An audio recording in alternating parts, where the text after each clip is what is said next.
Hello, welcome to another edition of Tight End Talk. I'm Patrick McCormack. Today I'm joined by the varsity football team led by head coach Kamal Roy and student athletes Jaden Sinclair, Emilio Ramirez, John Morales, and Elijah Tobin. Guys, thanks for coming on.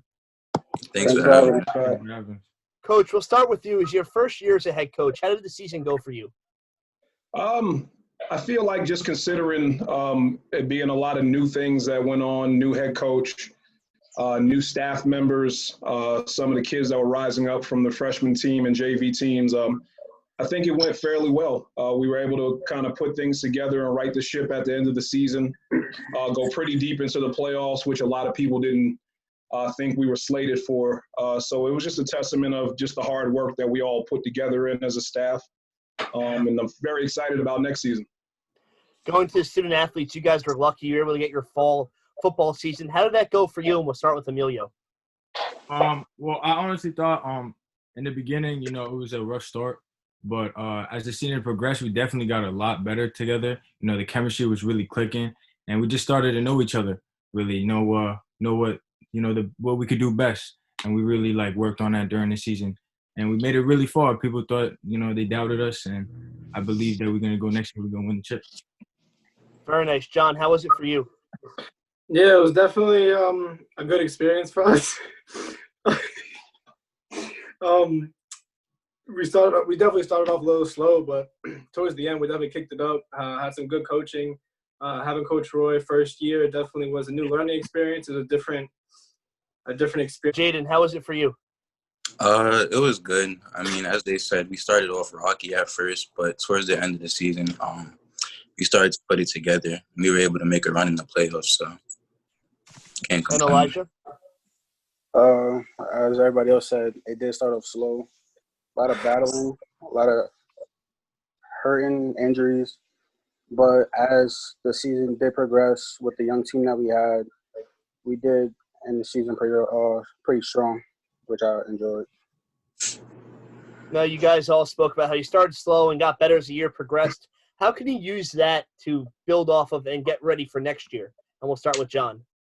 I feel like our team chemistry definitely connected early on, or later on in the season, I should say. And I feel like us coming back as seniors and sophomores for the first year, learning our new offense and stuff, coming back next year for their second year, or for us our third year, I definitely think that we'll be much better and we'll be more knowledgeable for knowing what to do next season. Elijah? I just feel like us knowing what we could do together now, by the way we ended off, is just the sky's the limit. Jaden? I think chemistry is a big part of it. Towards the end of the season, we really started to click, and we didn't lose too many pieces coming into this season or this upcoming season. So I think that'll really help us out. And Emilio? Yeah, I definitely agree with Jaden on that. We started off at the end of the season. We ended the season very well, and that chemistry is still going to be there in the beginning of the season, and we're just going to go all the way. You guys all seem very excited to get ready for next year and how you ended last season and just building off of that.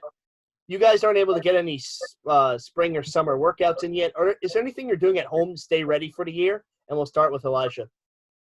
I do a lot of arms, being that I'm coming off an injury, but just push-ups, sit-ups, free weights. No, body weight. A lot of body weight exercises. Jaden? I try to work out 5-6 times a week. So I happen to have dumbbells at home, so I happen to be on the lucky side of things. But very nice. Emilio? I'm not really on the good side of things, but I do go to the track and I do run miles, sit-ups and push-ups, just trying to get the cardio up for the season. Very nice. And John? Yeah, we recently just got a bike, so I've been on the bike a lot, and I've been Coach Roy's been texting us workouts to do and stuff, so we're just following what he says just to get ready for next season. Coach Roy, this can be a difficult time as a coach and with the student athletes. You go in the building with them, and you can't really guide them what to do. So what advice do you give to the team trying to get ready for next year, even though they can't see you face-to-face? Well, right now the communication is tough and limited, and there's something to be said for that person-to-person interaction in terms of trying to get things done from that perspective. But because I'm a phys ed teacher, as well as a coach, I'm able to send out different workouts, and a lot of these guys are John and Tobin are in my classes. So we're able to just kind of get a workout in when we send those things out. And then, they've done a good job of starting to do things in the park together. Like we had a session on Tuesday in terms of those guys just kind of generating some time together in order to be able to be prepared. It's unknown what's going to happen, but I think we're going to be in a tough spot if we don't prepare ourselves regardless. So, just trying to educate those guys if they have questions like, Emilio, we've had text conversations, make sure you're throwing and make sure you're studying on some of the new things that we're going to do offensively. Sinclair is getting out on Sunday mornings, doing some defensive back work now, which is really good. And then, the linemen, like I said, have sessions on Tuesdays with Coach Alexander. So, they're starting to now get the ball rolling a little bit better in terms of getting prepared. Now, just to switch gears a little, you guys were lucky, as we mentioned, you had your fall season, and you guys either had a club or a sport that you missed out on in the spring. What was your reaction from this whole experience you're going through right now with COVID and in-person classes being postponed and having to do everything remotely? And we'll start with Emilio. Well, honestly, I feel like when we go to college, we're not gonna have some of the resources that we had in high school, and I believe that during this time, this really made us like, oh, you have to do things yourself. You're not gonna have a helping hand there. You have to go. If you want to go work out, you're gonna have to go work out yourself. Be very independent. That's great, Elijah. I just feel like Emilio said, you're not gonna have a lot of resources, and you're just gonna have to be very independent in what you do from here on out. Jaden? If I'm being honest, it's kind of been surreal. Like, it almost feels like something out of a movie.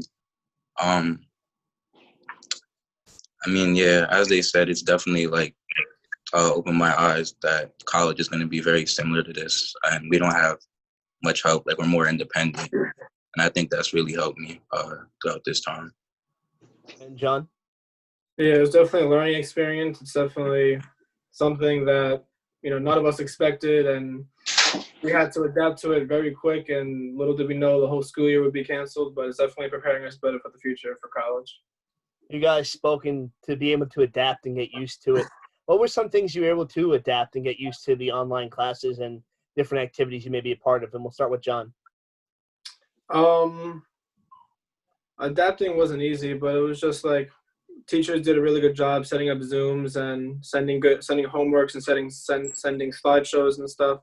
So it was easy to adapt to the online learning as we did throughout the school year. Jaden?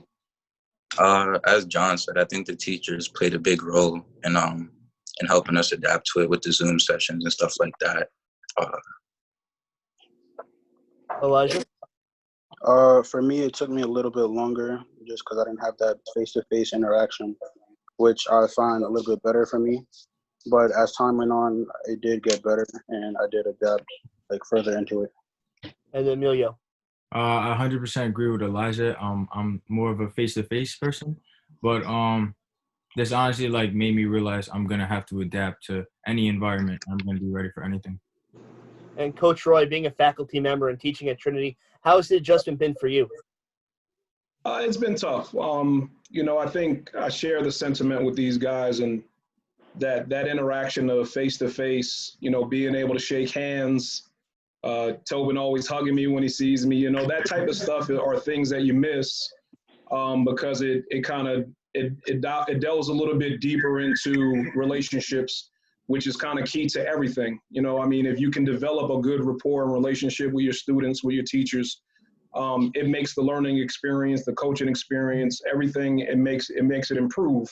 So being disconnected from that regard was tough for me personally. Just simply because now you have a new every day to go to. You know what I mean? Before it was like you would arrive, that who you were going to see on that day based on your schedule. You look forward to different activities and things of that nature. So kind of doing everything virtually and electronically was a little bit of a tough transition for me. And last question for you guys. You guys have one more year left, so there's many times to make a good memory on the field or in the classroom or in the club, but Up until this point, what is your favorite moment being a Holy Trinity tight end? And we'll start with Elijah.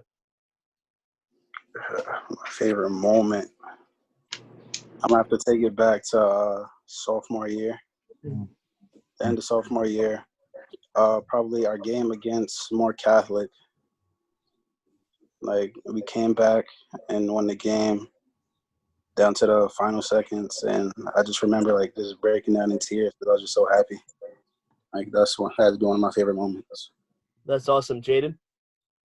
I think my favorite moment would have to be from this past season, the first round of the playoffs versus Severian, because nobody expected us to be there. Nobody expected us to win. Even Severian, like, they took us as a joke when we came off the bus and when we were walking in. So I think just to get Coach Roy his first playoff win and advance out of the first round was a great moment for me. There's a good backstory behind that, Pat, because our bus driver took us through every neighborhood in Brooklyn before we got to the game. And so there was like a distinct vibe walking off the bus, like we did not come here to mess around. We already late. They gave us like 10 minutes to warm up and get dressed. And that was a huge one of my favorite moments as well. It's awesome. It shows that you guys are always ready to play and succeed. Yeah. Emilio, what's your favorite moment at Trinity? Definitely the Severian game. There's just something about that game. Nobody wanted us there. It was the energy that I got from everybody. I just took it all in. I just let it all out during the game. And just seeing, after the game, after the win, just seeing all my teammates, like, looking at each other like, we really did it. Like, we really accomplished something great. Like, let's go accomplish bigger thing. And John? Yeah, my favorite two were definitely the More Catholic game and the Zavarian. But if I were to pick another moment, it would be homecoming, getting Coach Roy's first win. Yeah. Mount St. Michael, that was definitely a great win, one that we needed and one that was well-deserved. And my favorite part of that was at the end of the game, dunking Coach with the whole Gatorade jug. So y'all almost blinded me, man. I had a piece of ice in my eye. Y'all did a good job with that. But I'd like to thank Coach Roy for coming on. Yeah. Jaden coming on, Emilio, John, and Elijah sharing their stories on the football field, their stories away from the field during this tough time. And we look forward to seeing you on the football field hopefully next year and watch you guys continue to grow and be successful. Thank you. Thank you, Pat. I appreciate it, man. Have a good one. You too.